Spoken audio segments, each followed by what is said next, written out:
I woke up at 5:30 a.m. on the morning of Christmas Eve, and the 4 cars usually parked in my driveway were gone. 17 family members had sneaked out in the middle of the night. No phone call, no text, just a group chat titled Operation Ditch Grandma.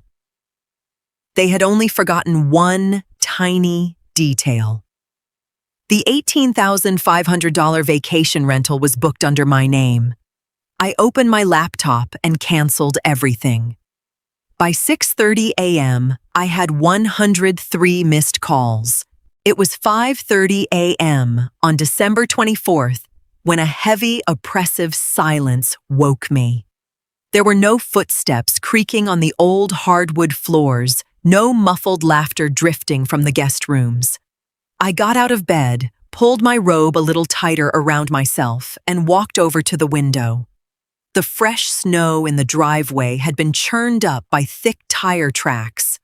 The 4 cars that had been packed tightly together just last night were completely gone.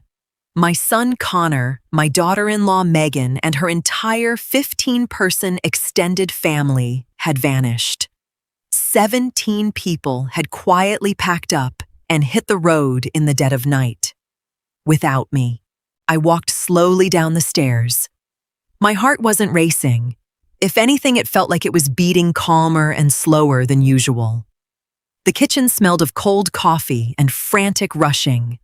Half-empty mugs were scattered across the dark granite island, sitting right next to half-eaten bagels.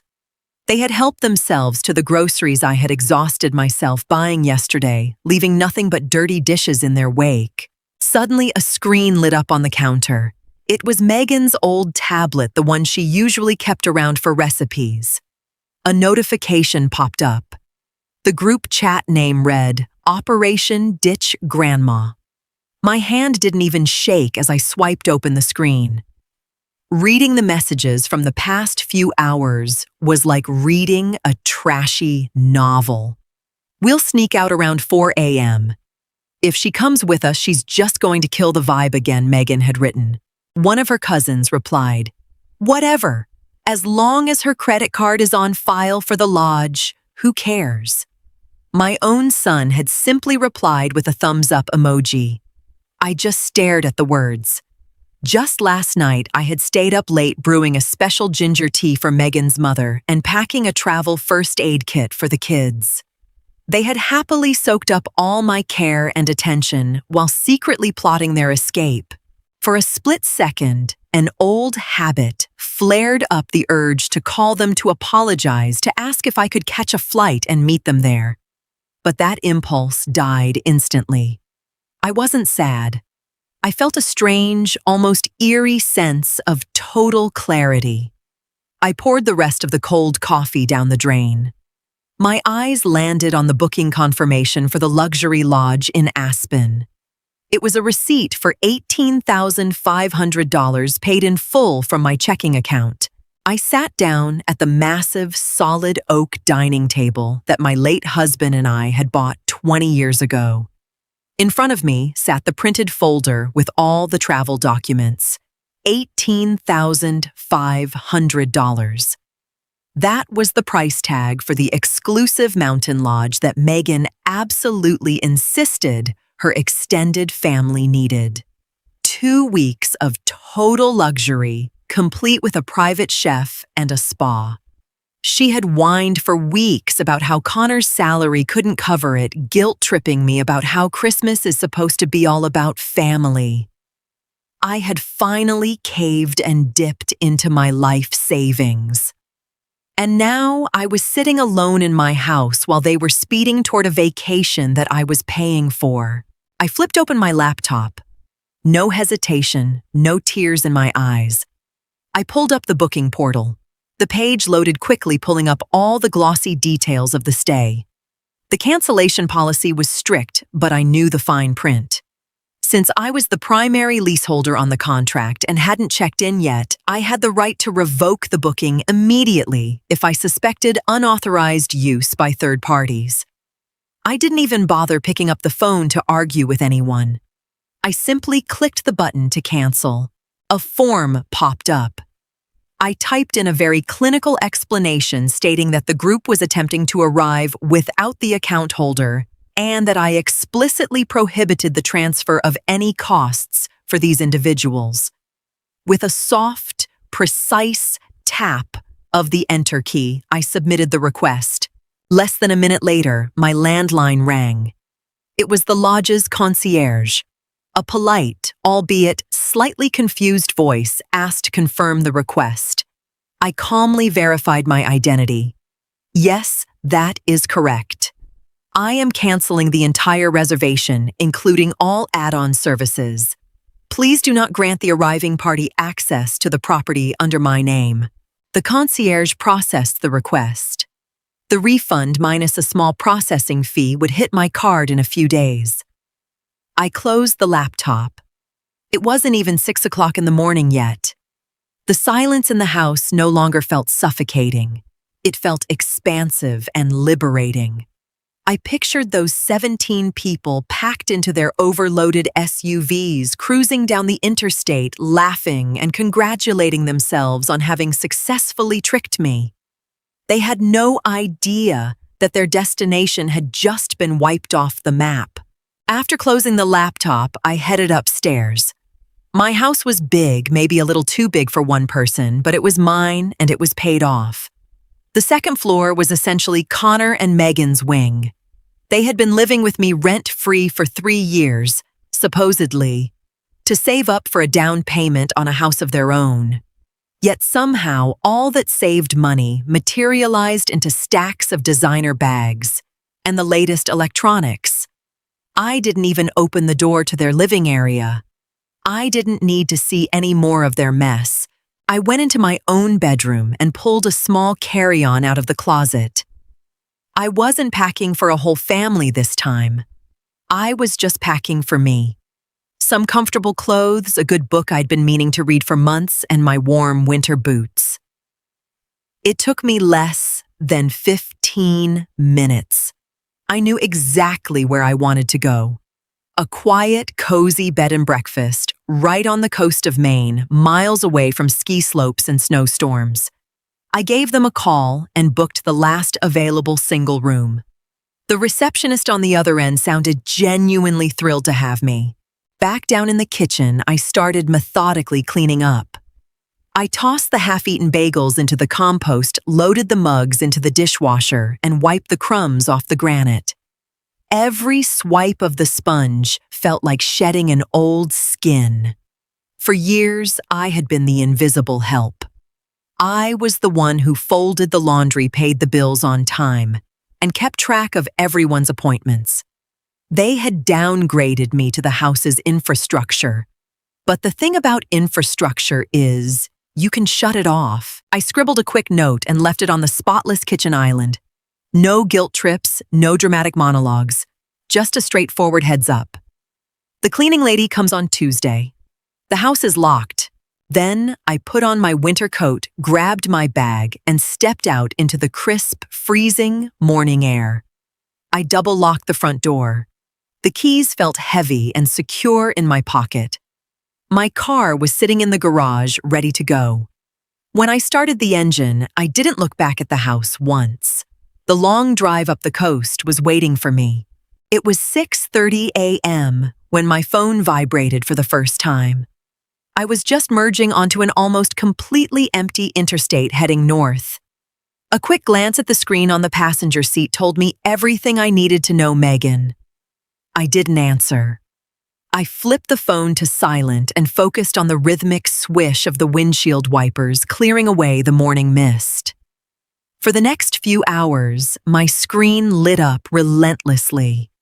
It was a silent storm of incoming calls and frantic texts. Around 9 o'clock, I pulled into a rest stop to grab a cup of tea. I picked up my phone. The screen displayed 103 missed calls. The names flashed in a frantic, never-ending loop. Megan, Connor, Megan's mom. Connor, Megan. They had reached the lodge in Aspen. I opened my text messages, feeling absolutely no trace of anxiety. I read them like an impartial observer, as if none of this had anything to do with me. "We're at the gate. The code isn't working." "Call us right now," was the first text from Megan. 10 minutes later, the guy at the front desk says, "You canceled, reverse the charge." "Right now, my parents are freezing in the car." Then a text from my son, "Mom, what is this?" "Seriously, this isn't funny. Megan is crying. You're embarrassing us in front of her whole family. Fix this with the hotel right now." I stared at the screen. Not a single "Where are you?" Not one. "Are you safe at home?" All they cared about was the access code and the money. They weren't worried about me. They were just furious that their personal ATM was out of order. I took a sip of my hot tea, feeling the warmth spread comfortably through my chest. If I had gone with them, I'd be standing out in the freezing snow right now, trying to haul luggage for 17 people into a lobby while Megan complained about the room assignments. Instead, I was sitting in a warm car, entirely at peace. I typed out a single short reply into the Operation Ditch Grandma group chat, which I had taken a picture of on the tablet and texted to myself. I attached the photo of their secret chat log to my message, the exact screenshot where they called me a buzzkill and gloated about using my credit card. Underneath it, I typed one carefully crafted sentence: "Operation Ditch Grandma was a resounding success. Good luck finding rooms." I hit send. Then I turned the phone completely off. I held down the power button until the screen went pitch black. No standby mode, no buzzing. Just absolute, beautiful, technological silence. I finished my tea without rushing. I didn't even try to imagine the absolute chaos unfolding outside that lodge. It was no longer my problem how 17 people were going to spontaneously find affordable lodging in an expensive ski resort town on Christmas Eve.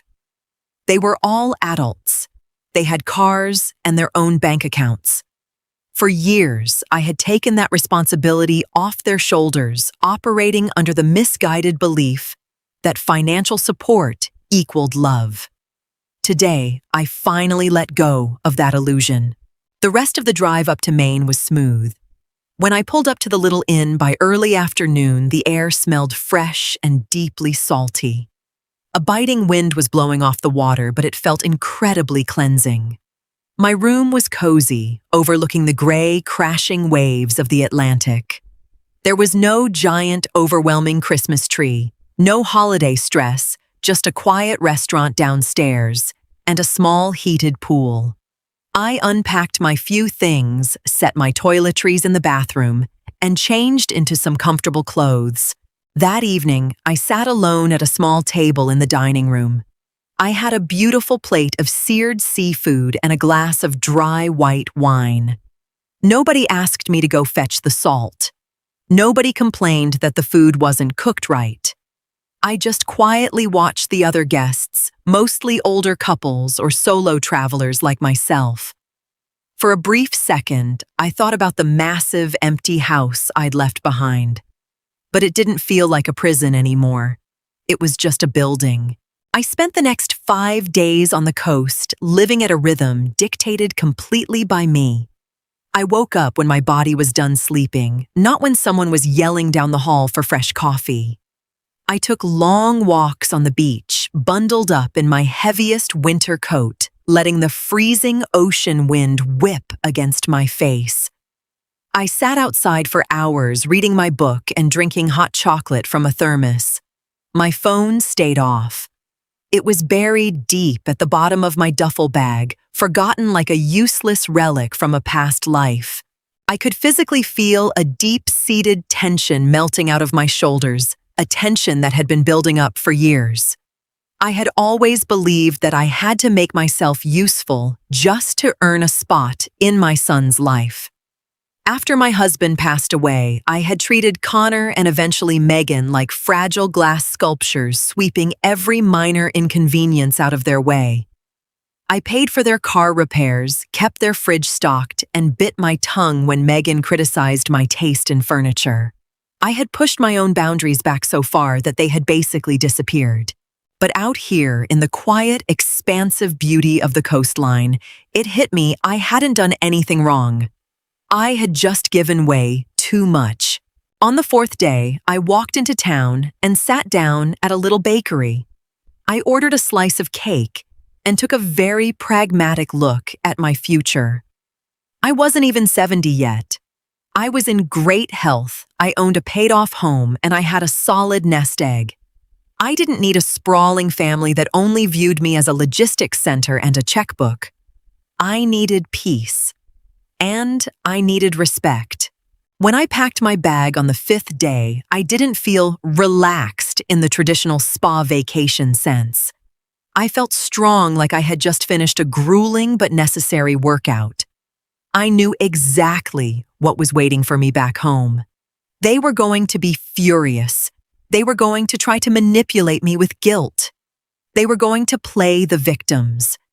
But my mind was made up. I started the drive home with a clear head and a steady pulse. Playing by their rules was officially over. It was late Tuesday afternoon when I finally turned onto my street. Most of the snow had melted over the past few days, and the wet asphalt was glistening under the streetlights. Even from a distance, I could see the lights blazing on the second floor of my house. Connor's car was parked diagonally across the driveway, sloppy and rushed. I calmly pulled my car into the garage, killed the engine, and grabbed my bag.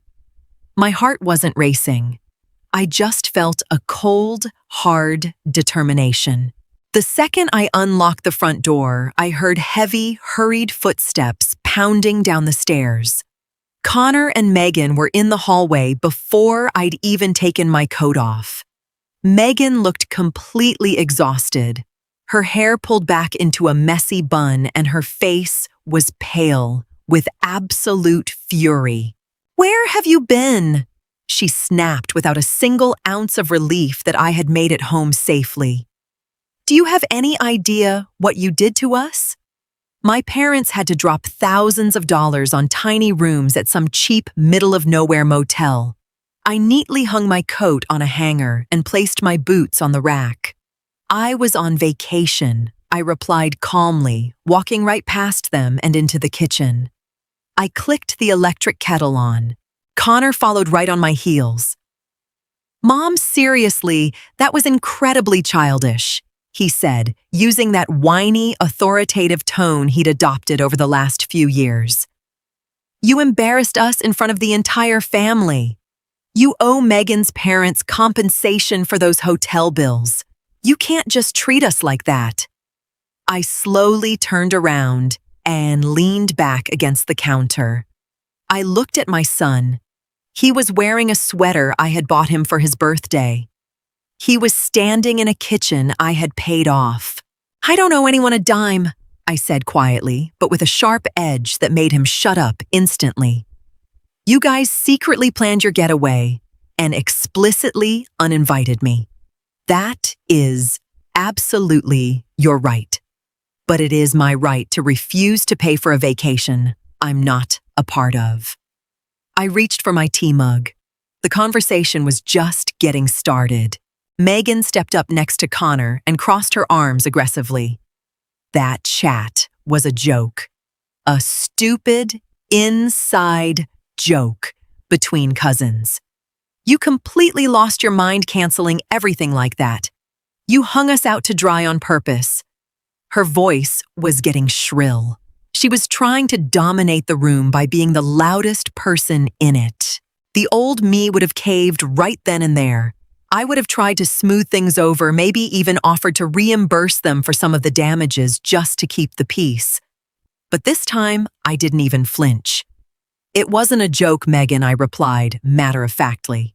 "It was the truth. You wanted a break from me, and I am completely respecting that." I opened a drawer and pulled out a manila folder I had prepped before I left. There were no legal documents from a lawyer, no complicated contracts. just simple, straightforward household expense spreadsheets. I slid the folder onto the kitchen island.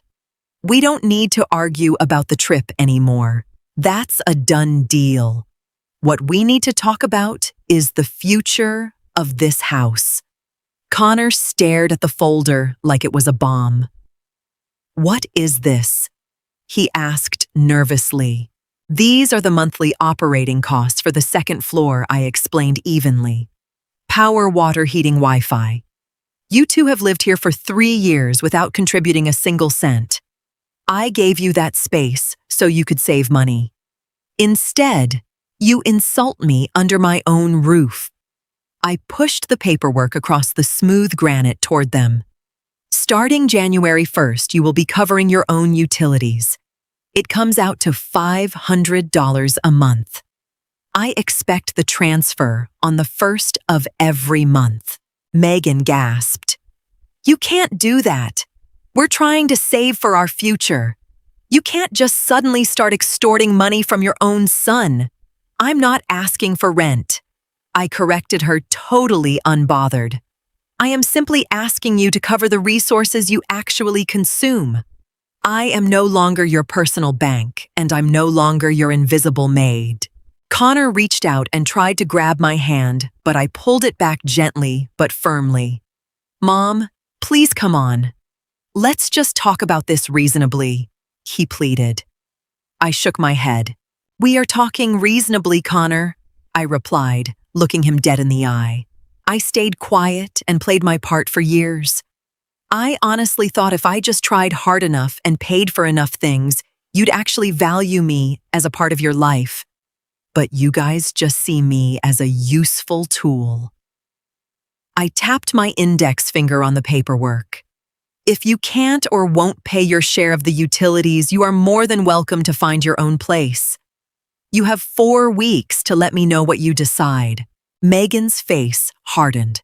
Her attempt to control me through intimidation had completely backfired, so she went straight for the nuclear option. "If you actually go through with this," she hissed, "then we're moving out. But don't come crying to us when you're sitting all by yourself in this massive house. Don't expect us to call." She spun on her heel and stomped up the stairs. The door to the second floor slammed shut so hard the walls shook. Connor stood there helplessly for another second, looking back and forth between me and the folder before silently following her up. I was left alone in the kitchen. There were no tears stinging my eyes, no heavy weight crushing my chest. Megan's threat of leaving me alone had totally lost its bite. I was already alone when I was cooking for them, paying for them, and being invisible to them. The intense loneliness of being surrounded by people who don't respect you is so much colder than the peaceful silence of an empty house. I grabbed my mug of tea, walked into the living room, and sank into my comfortable couch. Over the next few weeks, the house turned into a silent zone. Connor and Megan barely spoke a word to me. They stopped eating in my kitchen and actively avoided eye contact. By mid-January, I saw them carrying the first set of moving boxes out to the hallway. They had actually gone out and rented a small apartment on the outskirts of town. They honestly thought they were punishing me, that they were teaching me a lesson. They didn't realize they were giving me exactly what I wanted: my space back. Moving day happened on a rainy Saturday morning. Connor silently hauled boxes out to a U-Haul, while Megan stared stubbornly straight ahead any time she had to walk past me. I didn't get in their way. I didn't offer to help lift anything, and I certainly didn't make sandwiches for the moving crew. I just sat at the dining table, reading the morning paper and drinking my coffee. When Connor carried the very last box out, he paused in the doorway. "We're leaving now," he said quietly. I just nodded. "Leave your key on the console table," I replied calmly. He did, without saying another word. When the front door finally clicked shut and the rumble of the moving truck faded down the street, I walked into the hallway. I picked up the house key Connor had left behind and dropped it into the little catch-all bowl. Then I walked upstairs. The second floor was completely empty. It smelled a little like dust and harsh cleaning spray. Stripped of all their bulky furniture, the rooms looked massive and flooded with natural light. I cranked the windows wide open and let the crisp, freezing winter air blow through the entire floor. It was time for a fresh coat of paint. In the months that followed, my life changed completely. I had the upstairs renovated and turned it into a bright, airy studio where I started painting again, a hobby I had abandoned 20 years ago. The money I was no longer bleeding out to fund my son's lifestyle. I started investing in myself. I booked little weekend getaways, went out to nice dinners with old friends, and fully enjoyed having total control over my own time and my own space. Connor still reaches out every now and then. Short formal phone calls on my birthday or major holidays. I never saw Megan again. I didn't turn into the evil mother-in-law from some cheesy movie. I simply stopped being the comfortable cushion that absorbed all their responsibilities. Sometimes when I'm sitting in my big quiet house in the evening, I think back to that Christmas Eve morning. I think about those 103 missed calls. And then I smile, switch my phone to silent, and crack open a really good book. Some people only remember you as long as your credit card works. The day I stopped paying for my seat at the family table, I didn't lose them. I just got my house, my peace of mind, and myself back.